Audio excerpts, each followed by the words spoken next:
Lee, speaking after the defeat to Falkirk, what's your immediate thoughts after that one? Yeah, disappointed. We want to be consistent. I thought the fans were excellent. I think we had 1,800 there today, and they were willing the ball in over the line for us at the end. We just couldn't quite get it there. But I think we lost the game in the first half. That was a poor display in my eyes. The good thing is we've got such clarity in the way we want to play.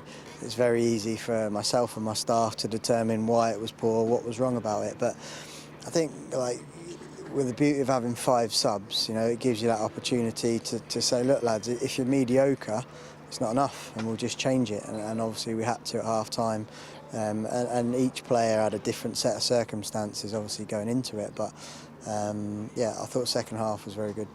Why do you think the first half played out like that?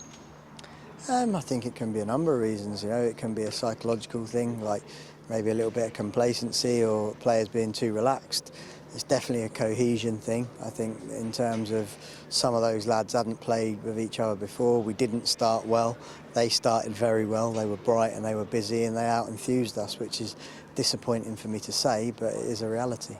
Yeah, and obviously you mentioned you made 4 changes at the break. It's a good sign of intent, that, isn't it? That, like you say, if the players or some of the players you do think are mediocre in that first half, then you'll be ruthless and make those calls.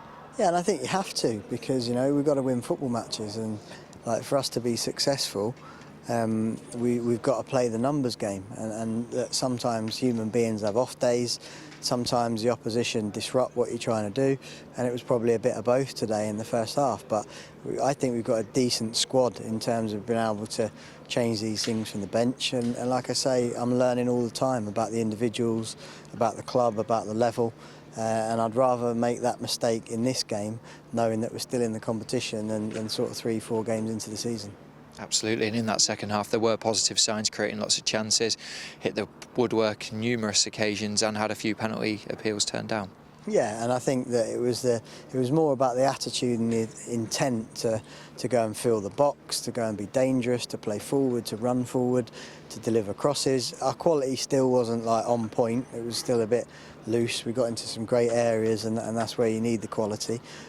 Finishes, we was really ruthless in the last game, and then today we've had 5 or 6 good opportunities and not taken them. So I think, like I say, I'm learning a lot about the squad. They're learning a lot about me as well, because that's important as well, and hopefully that will drive the standards moving forward. Yeah, like you said, it's really early on in your tender. In terms of this, how important was it to learn about your players in different circumstances, on different pitches, going behind? Yeah, absolutely. Always learning, and we're learning now for the next game, aren't we? Because 3 or 4 of them will play tomorrow in a behind closed doors game. So again, so many positives from the pre-season period, and we've had 45 minutes of negatives. So on the whole, I'm disappointed because I want to win every football match, but I'm quite comfortable where we are. Absolutely, Lee. Thank you for speaking to us. Thank you. Cheers.